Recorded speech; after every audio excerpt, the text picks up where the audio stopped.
Hi, I'm Chris from Inside the Recording Studio podcast. In this video, we're going to take a look at the basic panning functionalities in Logic Pro. If you are a frequent listener to the show, you have perhaps heard me say in the past that I think the panning functionality was a little bit of a clumsy implementation initially in Logic. It has, in later versions, I can't remember, but it was one of the 10 point something versions where it kind of got rectified. But I'd like to show you what I mean by that and how we can go around getting the results that we expect. So to demonstrate this, I have just a simple Alchemy patch, and it's just two oscillators that are separated by an octave. It sounds like this. So here we have one higher octave and a lower one. Now, to make this easier to hear, what I'm going to do is I'm going to pan one hard left and hard right. So now you'll hear obviously the low oscillator in your right ear, and your left ear will have the higher one like this. Okay, so there's nothing fancy going on there, but that's just to make this example a little bit easier to hear.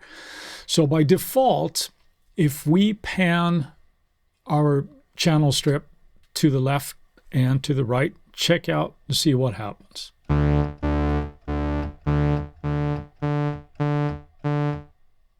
I'll go the other way.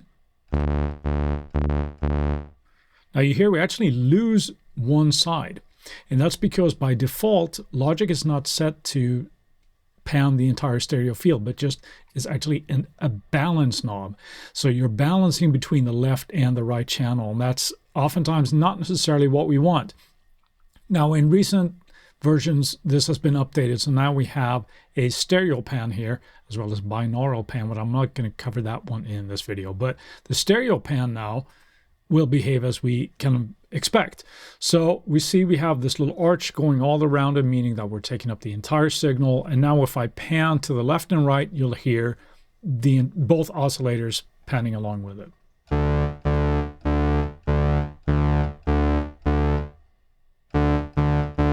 We are no longer losing half of the signal.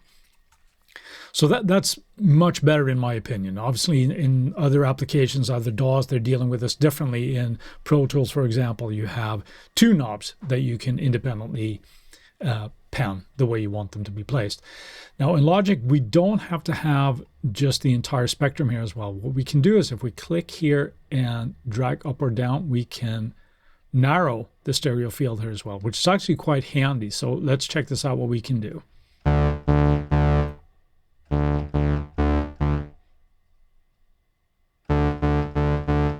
So we can focus that panning a little bit more. Now, when we're using just this example, it's not necessarily the best way to demonstrate this, but if you have, for example, on your drum bus, a kit that you feel is a little bit too wide, you can use this to narrow the spread a little bit.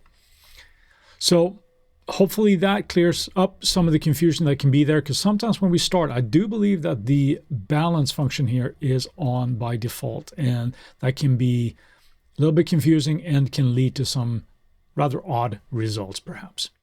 Hopefully you found that helpful and it clears up some of the concepts with Logic's panning. Thanks for watching. Have an awesome day.